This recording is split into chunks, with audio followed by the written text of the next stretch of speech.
I'll try to do my best. The title I've chosen in accord with the theme of the conference is the many phases of innovation in India. The first is the longitudinal perspective phases, and the second phases is the cross-sectional perspective. You take a snapshot at this point in time, how many different facets of innovation. Now, incidentally, you have a copy of this in your package if you want to refer to. This is really a start, I should say. It's like kicking the dust. Where I need to go from here, at least to the middle, where I talk about conjectures on innovation drivers and innovation orientations in an emerging market, India. There is a reason why ING is in color. I'll come to that later. And really my ambition is going beyond that to talk about conjectures on innovation drivers and innovation orientations in emerging markets. The reason the journey starts there, and as we go up to this point, is if you take a look at a scholarly journal such as the Journal of Marketing or the Journal of Marketing Research, and when you leaf through articles published there, you will see that the only types of articles which they publish, scholarly journals are not interested in articles which are highly context-specific, meaning something about a specific product or a specific industry or a specific country. That's not what the focus is. But something beyond that, research which generalizes to a broader cross-section of products like goods, services, information products, markets, countries, industries, time horizons, etc. And the same thing even if you look at the Marketing Science Institute Working Paper series, you see that. And that is why the top one is not sufficient. What has to come almost to the bottom in order to have a good, acceptable manuscript journal. Now, normally people at the very end of the presentation talk about the limitations, and even in articles you see the limitations at the very end. I'm going to start with my limitations because I'm just beginning this exercise. And the first thing is, if you look at the exploding body of literature and innovation, whether it is books, journal articles, or writing in the business press, it is like drinking water out of a fire hose. Imagine instead of that girl having fun. It is somebody like me trying to read and trying to make some sense out of the innovation literature. Only a few droplets of water go in, and the rest of it is spilled over. And so that is, in a way, a situation also. The next thing is another limitation is what I'm trying to do in this paper is look at a number of case histories and try to infer certain patterns based on study of case histories. Now, there is generally a critique of that kind of an inductive approach to knowledge generation. And a very good quote I came across for that is essentially this one. I don't have to read what's there. If you look at the point, instantly I was in the ISB bookstore and I saw that the Black Swan is prominently displayed there, along with this other book, Food by Randomness, where he talks about consider a turkey that is fed every day. Every single feeding will form of the birds believe that it is a general rule of life to be fed every day by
reform, or currently the ISRO space exploration, etc., or any organization, if you think in terms of the R&D lab, how it is set up, it is a kind of a command and control approach to science.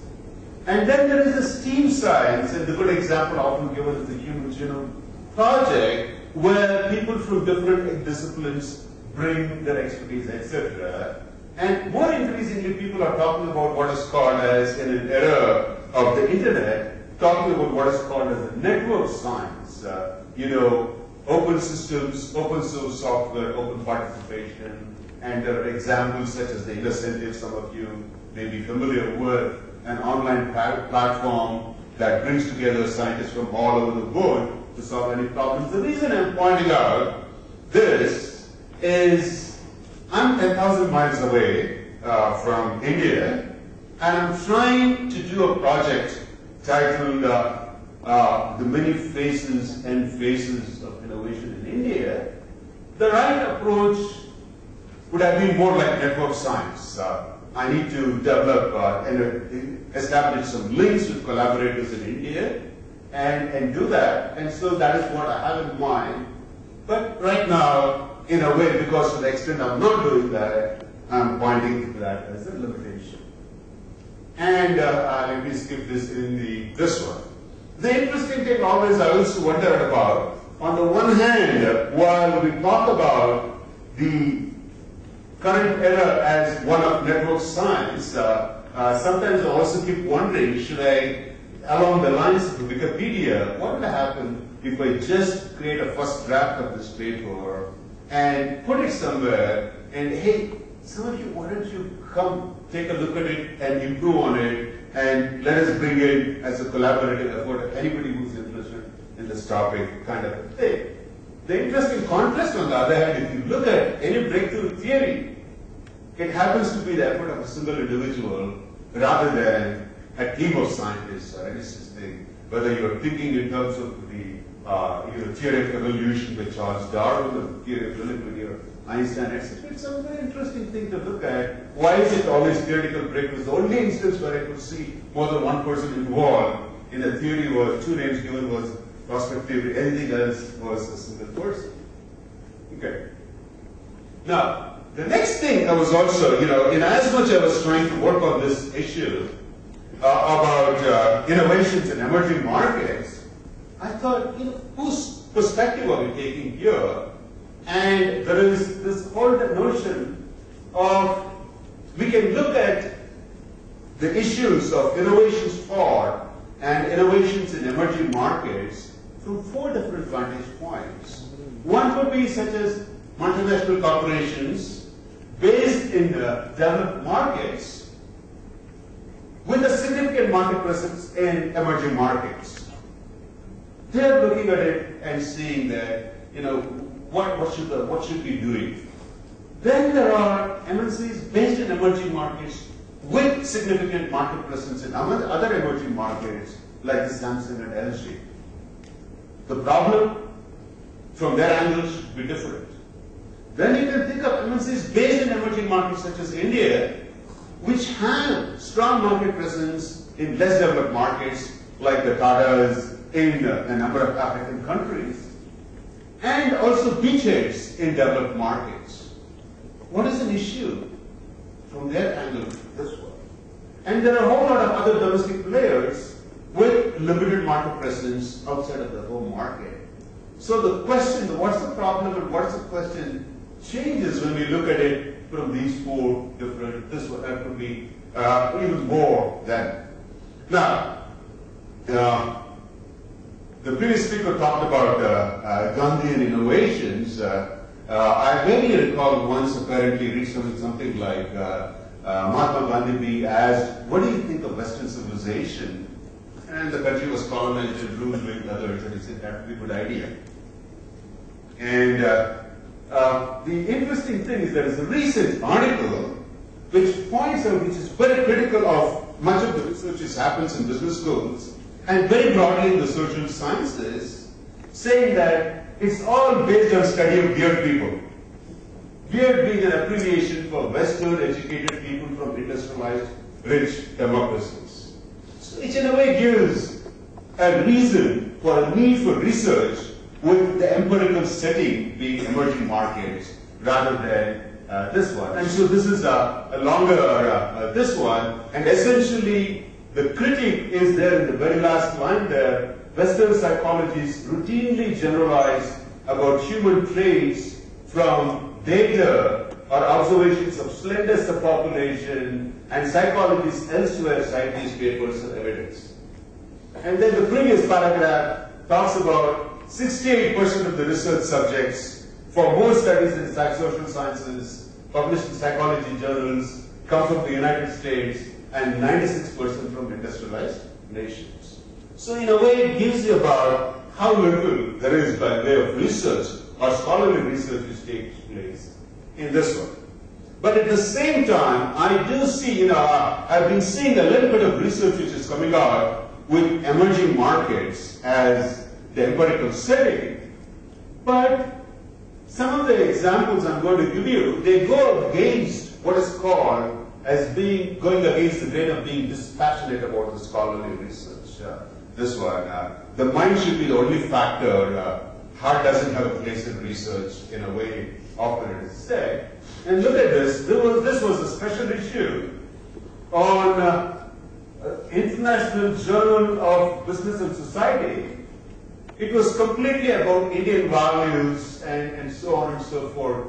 Add likability and Indian values, add creativity in Indian society, Indian values and so on and so forth. Is there really such a thing? I used to wonder. Evidence of Indian values in pricing, does it happen? And so on this question. The worst culprit here is China, and I have about 25 to 30 of these kind of call for papers calling extensively for China-centric research. And they go to even extremes like this, saying that here is a conference which was tied to the 2008 Olympics, and talked about we want to advocate the Olympic spirit in fostering excellence in management research relating to China. And thinking today, I thought, okay, if you want to foster Olympic spirit, let free the person who won the Nobel Peace Prize so that he can go and receive the prize in Oslo rather than holding him in the prison. That is the Olympic spirit. Well, let me not get into politics. But again, here is a nice quote from Dalai Lama, which talks about what the nature of research is all about, and saying that it is inappropriate for a scientist to get attached toward the particular field of study, since that would undermine its objectivity. Well, I've still not come to the problem. I'm going to take a few more minutes to set the stage. I'll quickly skip through some of these, but here are some challenges of doing research in the context of emerging markets. The emerging ing in a way implies it's an object in motion. Now the other thing you look at it is what the cluster of countries which we look at as emerging markets, they're all growing at different rates. The velocities are different. And so the distance from other clusters, developed and less developed markets, is this there. Then the other problem is if something is changing at a rapid pace, whatever research you do, what is the useful life of those research findings also becomes an issue. This is, if you think about it this way, is India 1990 is very different from India 2000, very different from India 2020, 2010, and will certainly be very different from India 2020. How do you do research in an emerging market? This one, Jagdish Sheth often talks about demographers use 30 years to describe what is the generation gap. But he says if there is an age difference of 8 between two sisters in a family, they don't understand each other in India, and that is the psychographic generation gap or something somebody uses to describe that problem. Now, this is another complication in the sense, if you look at marketing as a field of study, it is fundamentally concerned with two questions. One is understanding, explaining, and predicting consumer behavior. And the other is understanding, explaining, and predicting the behavior of firms in the marketplace. Marketing behavior could be further dimensionalized as pricing behavior, advertising behavior, distribution behavior, positioning behavior, whatever you want to do, it is a multifaceted behavioral construct kind of thing. Then what you do is, if you look at the population of marketing academics, some of them look at understanding consumer behavior and understanding the marketplace behavior of firms from an economics perspective. There are others who are looking at it from a psychology perspective, still others from a sociology perspective, biological perspective, game theory perspective, and military science perspective, neuroscience perspective, and so on and so forth. And what you're really faced with is, for any question, you have many truths or many presumed truths. And then there is also further things like combining two things like social psychology, behavioral economics, and so on and so forth. So it is an interesting challenge, and you're now creating one more complexity as well. Now the other thing you look at it is, when you look at emerging markets, the operationalization of what is an emerging market is all over the board. And if you look at different books, the countries that are listed as emerging markets is very different in various studies and so on and so forth. There is a recent Business Week article which talks about does Russia belong, let us drop Russia out of the BRIC and include Indonesia, and these kind of debates are there always. And just 2 weeks ago, there was another article which was suggesting, instead of using the word emerging markets, let us use the word EGLES, which is emerging and growth leading economies.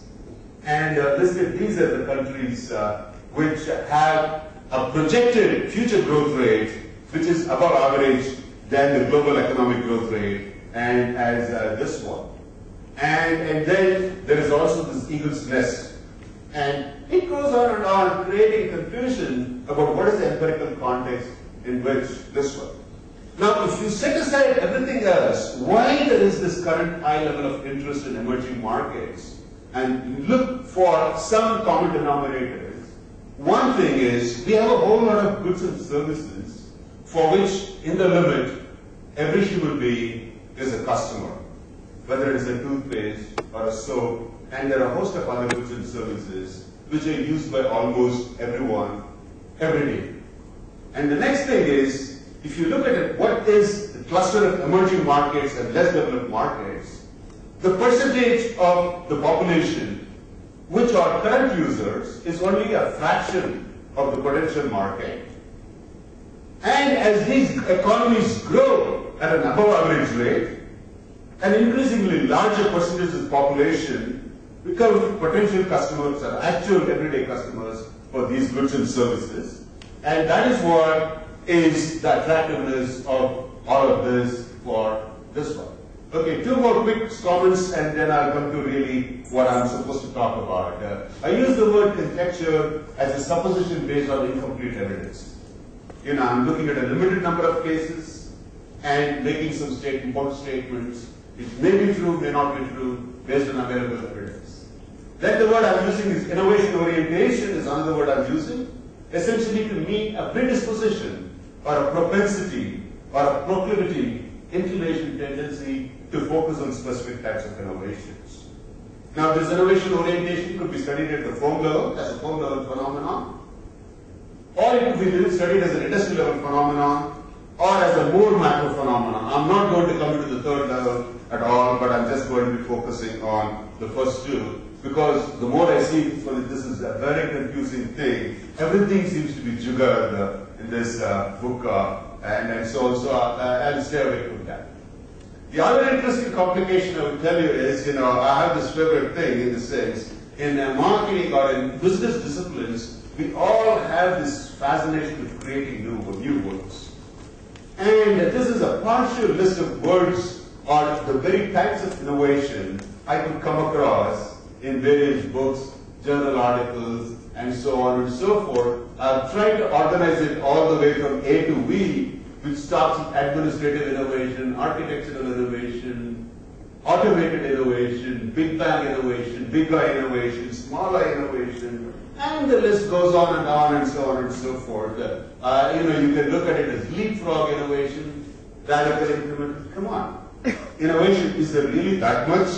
And then there are also interesting contrasts. You take this innovation, and then people do these kind of contrasts: big guy versus smaller innovation, bottom up versus top down, etc. And then the gentleman, Mr. Kim, in the morning talked about ambidextrous traits. It should not be either or, but it should be both kind of a mindset. Still, you give you a problem, and that always reminds me of, do we have clear, precise, unambiguous definitions for all of those innovations, which I showed in an earlier slide? In other words, are we comfortable that we have definitions for all of this? And there's a very fascinating quote. I always look at it. A quote which brings in Socrates, Plato, Aristotle, and Voltaire in a single this one. If you wish to converse with me, said Voltaire, define your terms. How many are debated or been debated your paragraph with the disputants? And this is the beauty. And the point I'm trying to say is, whether even if you talk about the word emerging markets, there are only operational definitions. I've been still looking for a good conceptual definition of what is an emerging market and have stand on what. Okay. Now, really, why I got into this problem, started by interestingly this one, is I found the more I was reading over a period of 4 or 5 years, innovation in India, you would find that at different points in time, everybody was talking about one thing. Like for a period of time, any magazine, newspaper, you looked at Economic Times or Hindu Business Life, etc., there was a lot written about innovation for customers at the base of the pyramid, market pyramid. And then that faded. The most recently, everywhere the talk is about reverse innovation and so on and so forth. The fact of the matter is, two things. One is the scope of innovation in the Indian market environment, specifically and emerging markets more generally, is much more, far more expansive than this just 1, 2, or 3 there. And our speaker earlier talked about Kantian innovation. The third thing here is, one more thing, if you look at the literature on innovation, it is largely, the innovation in the context of B2B, you see very little of conversation. You see, except of the IT sector, and the second one should be, much of what it seems to be written is in reference to innovation in the B2C arena. Okay, that is the reason why. Now, why of all things innovation, is of particular interest from a marketing standpoint? It is, in a way, it is the basis for, in a for-profit organizational setting, it is a basis for creating new revenue streams and new profit streams. And that's at the bottom, it boils down to that. And then you look at it in the sense, if you look at what seems to be happening to a great extent in reference to innovations in the Indian market environment, is captured by item number 2. In the sense, so much of what is happening here is in reference to increasing the size of the market for an existing product, creation of new customers as a result of geographic market expansion, which is what is examples like Project Shakti, greater penetration of currently served geographic markets, bringing the illiterate or functionally illiterate population into the banking segment, which is what you're doing with biometric ID authentication technology-based ATMs. And innovations that migrate customers from one product category into another product category, such as the Tata Nano from 2-wheelers to cars and so on and so forth. So that is what is happening. The net effect of all of this is also what we can also look at it as primary demand stimulation, which is increasing the size of the market for an entire product. Mrs. Sharma, in her speech, she was talking about once upon a time there was one insurance company, LIC, and then when there were 10 companies, their combined advertising expenditures and all that was creating this one. Okay, now here is my list, from the number of cases I've read and so on and so forth. Some innovation patterns I've identified. One is, of course, there's a lot of talk about affordability, which is essentially frugal products, innovations for customers at the base of the market pyramid. The next place where you see a lot of action is global product innovations, customers in the middle of the market pyramid too. The middle of the market pyramid in an emerging market is very different from the middle of the market pyramid in a developed market in terms of a per capita income of $40,000 versus $4,000. And so that is why there is no. And you can see availability as a factor where you see distribution innovations in the good sectors to reach customers in unserved, underserved geographic markets. Accessibility, you find a lot, IT-enabled service innovations, adaptive product innovations. One more example in reference to, the way I collect examples is Venkat talked about the innovations Holy Grail, where it talks about basically the GVK EMRI, and one adaptive innovation it talks about is a two-wheeler going to a patient ahead of the emergency vehicle because he could be held up in a traffic jam and try to provide some initial emergency care. And so it is an adaptive innovation to the situation we are faced with, and so on and so forth. Done a lot of work, interesting, Venki Shankar in his talk talked about the Indian patent law and how it recognized only process patents and not product patents, etc. And if you look at the entire drugs and pharmaceuticals industry, for a long period of time, under the government by this product, there was a lot of artificial innovation. The other one I will come to, if I have the time, is legacy of, the government's failures in a number of fronts in itself creates market opportunities and innovations and so on. A regulatory compliance imperative creates technological breakthrough innovations. A couple of cases I've come across is at one point when the government mandated that the only kind of salt that could be sold is salt with iodide, and that brought about both Hindustan Lever and Tata's engaging into a lot of research and how to make sure that at the temperatures of 45 degrees in Andhra Pradesh during summer, the iodide doesn't break down, and that is where you have the Annapurna salt and the Tata salt. Or the Delhi High Court ruling, in reference to some public citizens' complaint about the pollution created by all the vehicles, the Delhi High Court ruling that you need to do something to bring down the pollution, and the compressed natural gas vehicles being brought into this one. So innovation comes about as a result of that. And sustainability imperative brings about innovations. And the other thing is, there is this phrase about the rising tide lift all boats. If you think in terms of the number of multinational corporations which have established R&D centers in India, and that has provided the impetus for reverse innovations. And if you look at, there's a number of social innovations, social entrepreneurs, again going back to the previous example, the social innovations, the more number of social entrepreneurs. Somebody taking leave about after 25 years in corporate India and working for a non-profit organization and bringing about some innovation, that is happening.